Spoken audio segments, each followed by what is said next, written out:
जय श्री कृष्णा। आप सभी को फाल्गुन मास के कृष्ण पक्ष की विजया एकादशी की ढेरों शुभकामनाएं। आप सभी भक्तों ने आज विजया एकादशी का व्रत किया होगा, तो सुबह पूजन के बाद आपको कथा श्रवण करना चाहिए। अब हम सुनाएंगे विजया एकादशी की व्रत कथा, या ये कहें कि विजया एकादशी 11 महात्म्य, फाल्गुन शुक्ला कृष्ण पक्ष एकादशी व्रत कथा जिन्होंने व्रत किया है उन्हें तो अवश्य सुननी चाहिए, परंतु कथा में वर्णन आता है कि इस कथा के श्रवण मात्र से वाजपेय यज्ञ का फल प्राप्त होता है।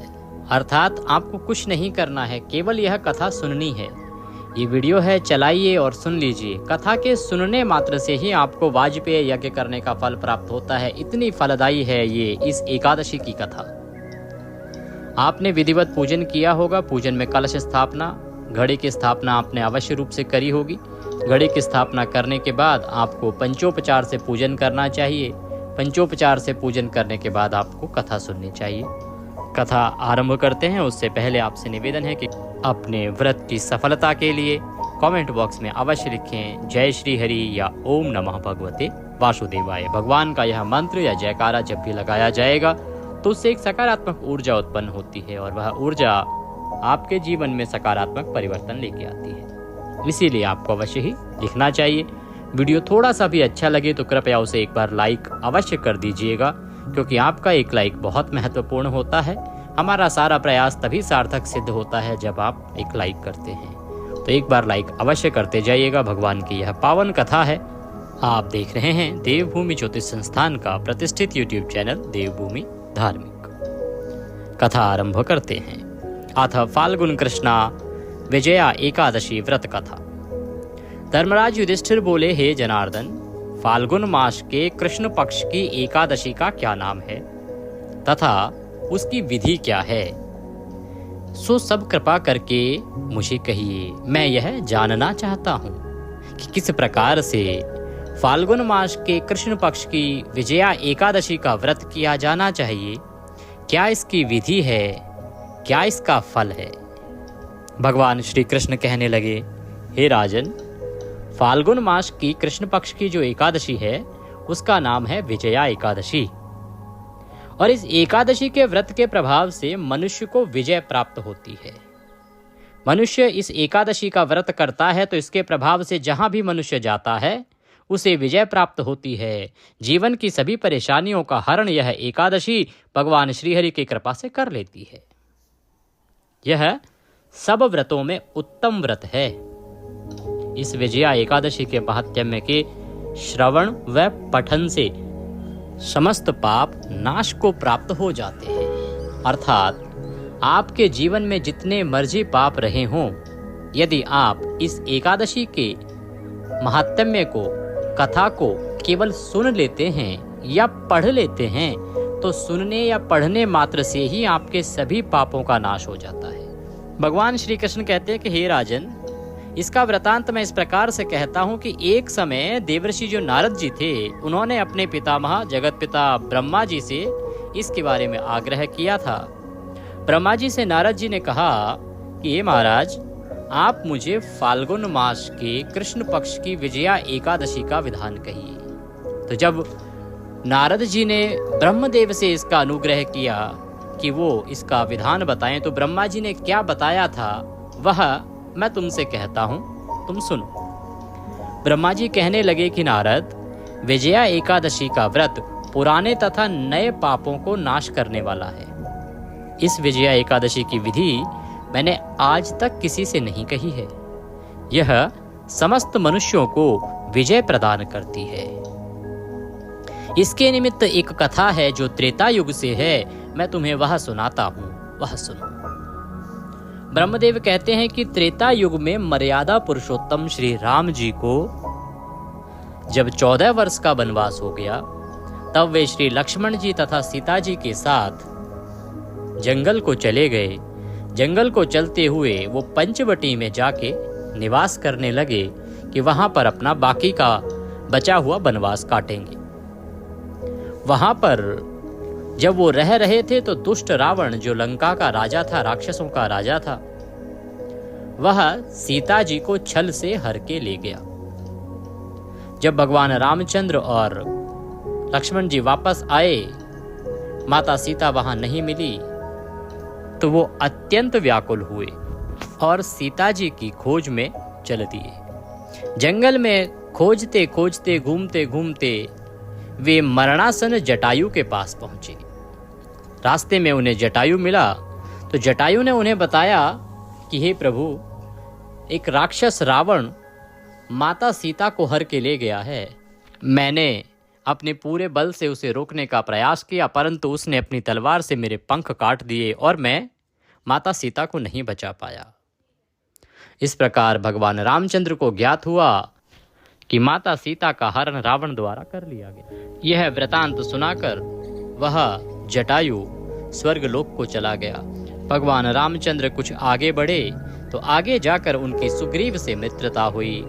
सुग्रीव की सहायता करते हुए उन्होंने बाली का वध किया और सुग्रीव को उसका राज्य पुनः वापस दिलवाया। इस प्रकार सुग्रीव और बाकी वानरों के साथ उन्होंने एक वानर सेना बनाई और वह वानर सेना भगवान श्री रामचंद्र के आदेश से माता सीता की खोज के लिए निकल पड़ी। हनुमान जी लंका पहुंचे। लंका जाके उन्होंने माता सीता का पता लगाया और माता सीता से श्री रामचंद्र जी एवं सुग्रीव की मित्रता का वर्णन किया और यह आश्वासन भी दिलाया कि भगवान श्री राम जल्द ही आपको यहाँ से मुक्त करा लेंगे। वहां से लौटकर हनुमान जी श्री रामचंद्र जी के पास आए और सारा वृतांत रामचंद्र जी को कह सुनाया। रामचंद्र जी ने वानर सेना सहित सुग्रीव की सम्मति से लंका को प्रस्थान किया। जब रामचंद्र जी समुद्र के किनारे पहुंचे, तब उन्होंने मगरमच्छ आदि से युक्त उस अगाध समुद्र को देखा और देखकर लक्ष्मण जी से कहा कि इस समुद्र को हम किस प्रकार पार करेंगे। इस प्रकार वह विचार आधीन होकर समुद्र किनारे बैठ गए। काफी समय व्यतीत हो गया।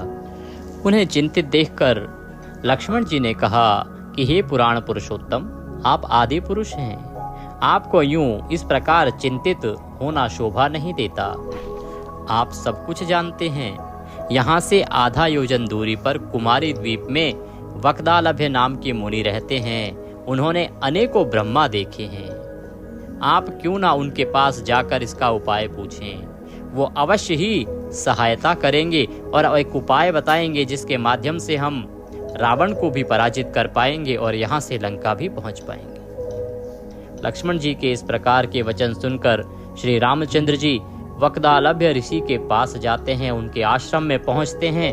उनके आश्रम में पहुंच के ऋषिवर को प्रणाम करते हैं। प्रणाम करके बैठते हैं। मुनि ने भी उनको मनुष्य का रूप धारण किए हुए पुराण पुरुषोत्तम समझकर उनसे पूछा, हे राम, आपका कैसे आना हुआ। श्री रामचंद्र जी कहने लगे कि हे ऋषिवर, मैं यहाँ अपने भाई और अपनी भार्या सीता के साथ अपना वनवास पूरा करने के लिए आया था। यहाँ पंचवटी से मेरी धर्मपत्नी सीता को रावण द्वारा हर लिया गया है। अब मैं वानर सेना की सहायता से रावण को पराजित कर अपनी भार्या सीता को उससे मुक्त कराने के लिए जा रहा हूँ, परंतु यहाँ रास्ता रोककर यह समुद्र मेरे बीच में खड़ा हो गया है। मुझे समुद्र पार करके सेना सहित जाना है और रावण को भी पराजित करना है। आप कृपा करके कोई ऐसा उपाय बताएं जिससे कि मैं इस समुद्र को भी बड़े आराम से पार कर जाऊं और रावण पर भी विजय प्राप्त कर सकूं। मैं इसी कारण से आपके पास आया हूँ। वक्दालभ्य ऋषि बोले, हे राम, मैं तुम्हें उपाय बताता हूँ। आने वाले फाल्गुन मास की कृष्ण पक्ष की एकादशी का व्रत करो। यह एकादशी विजय दिलाने वाली होगी। इसका व्रत करने से निश्चय ही आपकी विजय होगी। साथ ही आप समुद्र भी अवश्य पार कर लेंगे और रावण को भी पराजित कर पाएंगे। भगवान श्री रामचंद्र कहने लगे, हे ऋषिवर, मैं अवश्य ही इस एकादशी का व्रत करूंगा। आप कृपा करके मुझे इसकी विधि बताएं। ऋषि वक्दालभ्य विधि बताते हुए कहते हैं कि इस व्रत की विधि यह है कि दशमी के दिन स्वर्ण, चांदी, तांबा या मिट्टी का एक घड़ा बनावें। उस घड़े को जल से भरकर तथा पंच पल्लव वेदिका पर स्थापित करें। उस घड़े के नीचे सतनजा और ऊपर जौ रखें। उस पर श्री नारायण भगवान की स्वर्ण की मूर्ति स्थापित करें। एकादशी के दिन स्नान आदि से निवृत्त होकर धूप दीप नैवेद्य नारियल आदि चढ़ाकर भगवान का पूजन करें। तत्पश्चात घड़े के सामने बैठकर दिन व्यतीत करें और रात्रि को भी उसी प्रकार बैठे रहकर जागरण करें। द्वादशी के दिन नित्य नियम से निवृत्त होकर स्नान आदि करके भगवान श्रीहरि का पूजन करके उस घड़े को ब्राह्मण को दान दे देवे।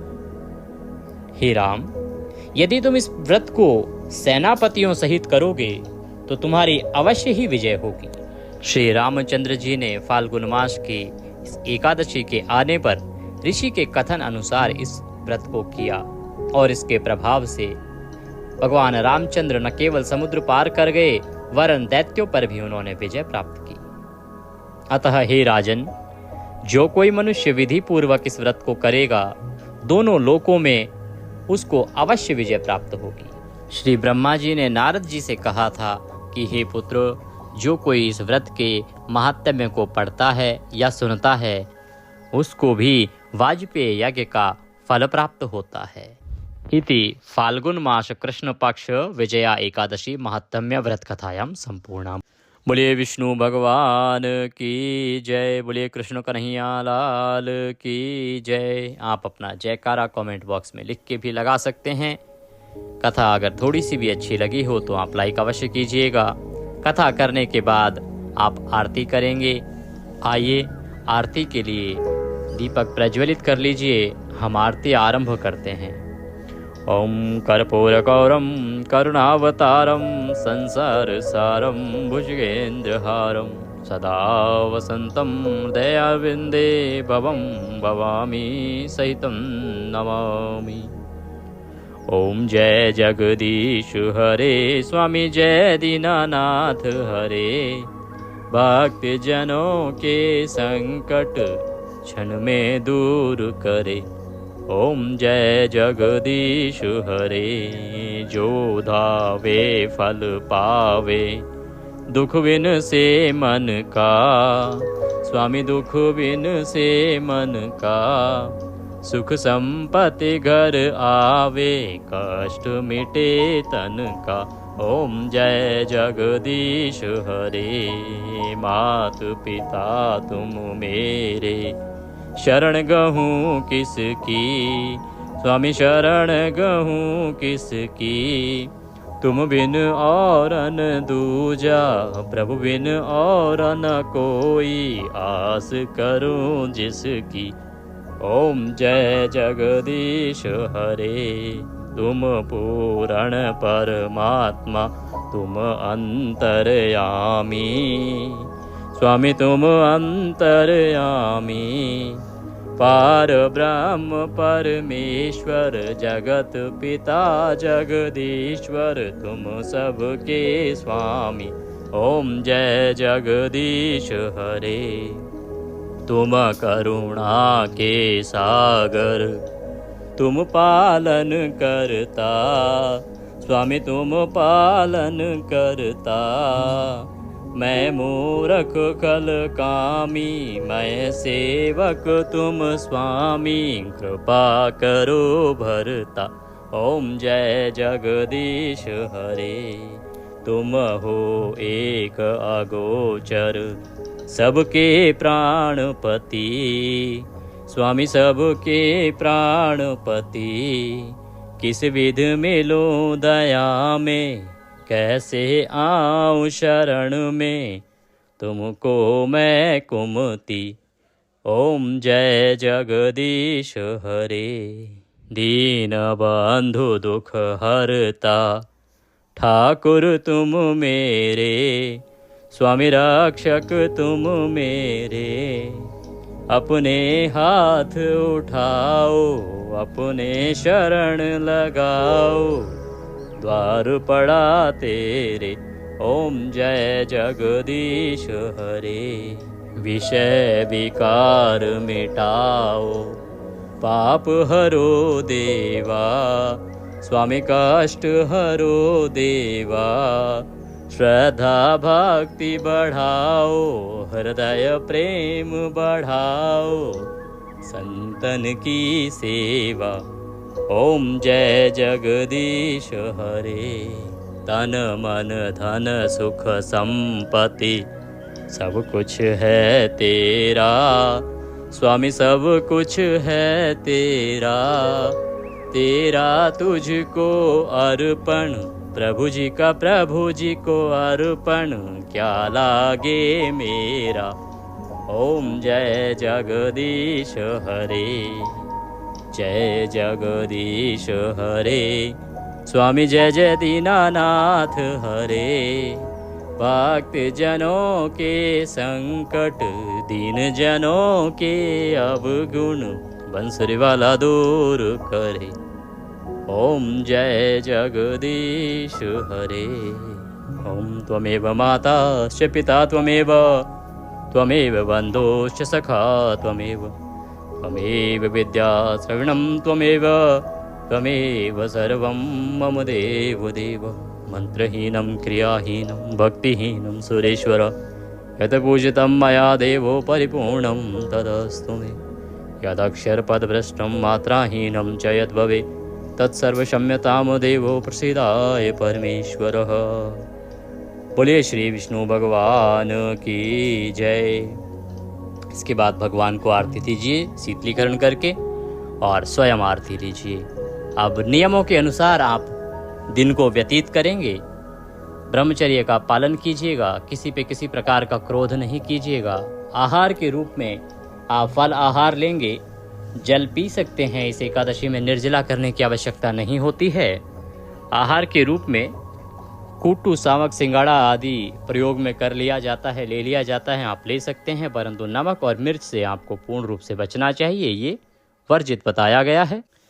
जितना समय आप घर पर रहें, देखिए कथा में भी वृतांत आया है कि आपको अधिक से अधिक समय घड़े के पास ही रहना चाहिए। घड़े की जो स्थापना हुई है, जहाँ पर भगवान श्री हरि को विराजमान किया गया है, तो आपको अपना समय वहीं व्यतीत करना है। परंतु कामकाज देखना भी आवश्यक है, रोजगार देखना भी आवश्यक है। नौकरी अगर जाते हैं, जॉब है आपकी, तो वो भी देखना आवश्यक है, तो आप वहाँ पे भी जाएं, अवश्य जाएं।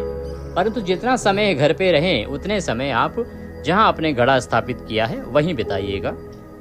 रात्रि को संभव हो तो जागरण कीजिएगा, जितना हो सके उतना उत्तम रहेगा। पूरी रात जागना आज के समय में सबके लिए संभव नहीं है, क्योंकि अगले दिन फिर ऑफिस जाना होता है। तो जितना यथा संभव हो सके उतना करने का प्रयास कीजिएगा। और अगले दिन पारण के लिए पुनः सूर्योदय से पहले उठ जाइएगा। उठने के बाद स्नान आदि करके भगवान भास्कर को जल दीजिएगा। सूर्यदेव को जल देने के बाद आप व्रत का पारण के लिए पूजन करेंगे। पारण के पूजन के लिए आप जो पूजा स्थल है वहाँ पर बैठ जाएं।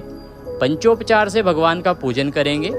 पंचोपचार में भगवान को पद्य, अर्घ, आचमनी अर्पित करेंगे, तिलक लगाएंगे, फूलों की माला पहनाएंगे, धूप दिखाएंगे, दीप दिखाएंगे, नैवेद्य अर्पित करेंगे। नैवेद्य अर्पित करने के बाद भगवान को दक्षिणा अर्पित करेंगे, प्रणाम करेंगे और पारण का भोग लगाएंगे। पारण के भोग के लिए इस एकादशी पर विशेष रूप से जो भोग लगाया जाता है, उससे संबंधित वीडियो हमने आपके लिए अपलोड कर दिया है। क्योंकि पुष्पांजलि इसमें एक आवश्यक प्रक्रिया होती है जो आपको अवश्य करनी चाहिए। पुष्पांजलि के बिना कोई भी पूजा पूर्ण नहीं होती है। और एकादशी व्रत की जो पूजा है वो द्विदिवसीय होती है, 2 दिन की होती है। एकादशी जिस दिन आपने व्रत किया है उस दिन भगवान की स्थापना की है और अगले दिन पारण के समय उनका विसर्जन होगा। इस प्रकार से 2 दिन की पूजा होती है ये। और क्योंकि ये जो विजया एकादशी थी, इसमें घड़े की स्थापना दशमी तिथि को करनी थी, तो यह 3 दिवसीय पूजन हो गया। दशमी को आपने घड़े की स्थापना करी, एकादशी को पूजन किया, द्वादशी को पारण की पूजा होगी और उसके बाद आप पारण करेंगे। तो इस प्रकार से एक लंबा विधान है इसके पारण का, वो हमने आपको पारण के वीडियो में बताया है। पारण का वीडियो हम पहले ही अपलोड कर चुके हैं। आप लोगों ने कहा था कि इस बार जल्दी अपलोड कर दीजिएगा, क्योंकि हम एकादशी व्रत वाले दिन अपलोड करते हैं तो बहुत से लोग देख नहीं पाते हैं वीडियो को और वो सही प्रकार से पारण कर नहीं पाते हैं। इसीलिए हमने व्रत से 1 दिन पहले ही अपलोड कर दिया है पारण का वीडियो। उसको अवश्य देख लीजिएगा। 23 तारीख के शाम को अपलोड हो गया है वो, और उसका लिंक मैं इस वीडियो के साथ डिस्क्रिप्शन बॉक्स में भी दे दूंगा, तो आप वहां से भी पारण का वीडियो अवश्य देखिएगा। क्योंकि पारण का किसी भी व्रत में सही रूप से किया जाना आवश्यक होता है।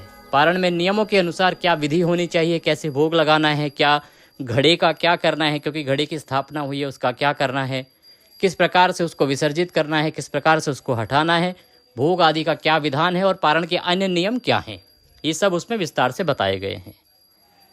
अभी हमने कथा की है और आरती की है। अब आप अपने दिन को नियमों के अनुसार व्यतीत कीजिए और कल व्रत का पारण कीजिएगा। तो ये थी जानकारी एकादशी कथा की।